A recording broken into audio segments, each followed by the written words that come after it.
적대적 반항장애는 일반적으로 어린 시절에 진단된다. 그 이름에서 알 수 있듯이 행동장애는 매우 부정적이고 도전적인 행동을 특징으로 한다. 자녀는 부모, 반 친구, 교사 또는 동료인지 여부에 관계없이 일관되게 비협조적이고 신경질적이며 주변 사람들에게 짜증을 낸다. 만약 자녀가 이 장애로 고통을 받고 있거나 이미 진단을 받은 경우라면 이 글을 계속 읽어보자. 이 글에서는 적대적 반항장애에 관한 자세한 설명과 해결하기 위해 수행할 수 있는 단계들을 제공한다. 내 아이가 적대적 반항장애로 고통받는 건 아닐까? 적대적 반항장애, Oppositional Defiant Disorder, ODD,는 학년기 아동의 1에서 16%, 그리고 여자아이보다는 남자아이에게 큰 영향을 미친다. 그러나 증상이 걱정스러운지 아니면 일시적인지, 자녀가 배고프거나 졸리거나 스트레스를 받거나 아니면 매우 지쳤을 때를 구별하는 게 중요하다. 이는 어린이가 만2에서 3세 사이의 과도기 단계에 있을 때 일반적으로 나타날 수 있다. 그러나 반항적이고 적대적인 태도가 빈번한 경우 이 행동에 반드시 주의를 기울여야 한다. 또 학습 과정에 방해가 되거나 수업이나 동료와의 관계에 있어 방해되는 경우에만 치료가 필요하다. 일반적인 증상 적대적 반항장애의 증상은 아동마다 다르게 나타날 수 있다. 그러나 일반적으로 공격적인 행동, 우라 및 지속적인 부정적 태도가 나타난다. 어린이 적대적 반항장애는 다음과 같은 증상을 보인다.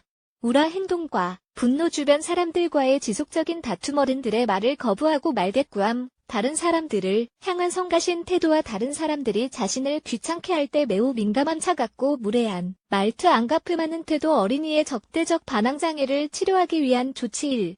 올바른 진단을 받자. 먼저 적대적 반항장애는 다른 행동장애와 혼동되기 쉽다. 따라서 이러한 태도가 빈번한 경우 자녀와 함께 의사를 찾아가야 한다. 의료 전문가는 적절한 진단을 내릴 수 있으며 다음 단계 및 치료 방법에 대해 알려줄 수 있다.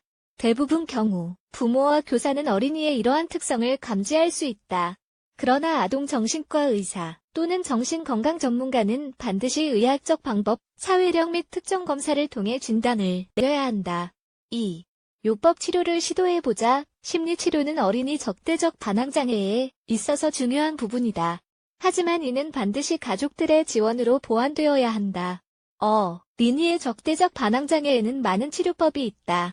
먼저, 아동은 개별 심리치료 세션에 참석할 수 있다. 인지행동치료는 종종 사회적 및 대인관계 기술을 향상하고 충동과 감정을 더 잘 통제할 수 있도록 하기 위해 사용된다. 또한 온 가족을 치료에, 특히 부모님을 포함하는 게 중요하다. 가족요법은 의사소통과 갈등 해결에 큰 도움이 된다. 그리고 종종 그 상황에 의해 압도되는 부모들을 위한 정서적이고 실용적인 지원의 원천이 될 수 있다. 한편 가족요법은 문제의 근원에서 시작하여 이 장애를 해결하는 것을 목표로 한다. 이 심리적 불균형의 기원에 관해서 연구 데이터는 현재 아이들이 우러러보는 개인들로부터 몇 년 동안 배운 행동 패턴을 지적한다. 그리고 징계, 학대, 외상 및 스트레스가 많은 상황이나 가족 간 조화 부족과도 관련이 있을 수 있다. 따라서 부모로서 우리는 이 점을 명심하고 자신이 도울 방법이 많이 있다는 점을 아는 게 중요하다. 3. 약물은 최후의 수단으로 사용하거나 아니면 다른 공존하는 장애를 치료하기 위해 사용되어야 한다. 약물은 건강에 해로운 부작용을 일으킬 수 있으므로 어린이의 적대적 반항장애에 대한 일반적인 치료법은 아니다. 그러나 어떤 경우에는 의사가 항정신병 약물 치료를 결정할 수도 있다.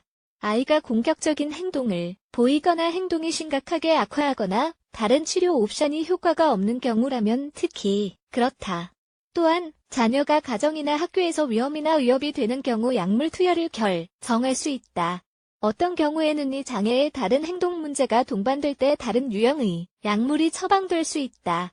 예를 들어 의사는 어린이가 ADHD를 앓고 있는 경우 각 성제를 처방하거나 우울증 또는 불안을 느낄 때 항우울제를 처방할 수 있다.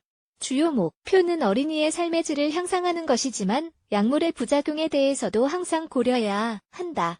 결론, 궁극적으로 자녀와 친척 및 사랑하는 사람 모두 치료를 위해 큰 노력을 해야 하며 생활 방식을 바꾸어야 한다.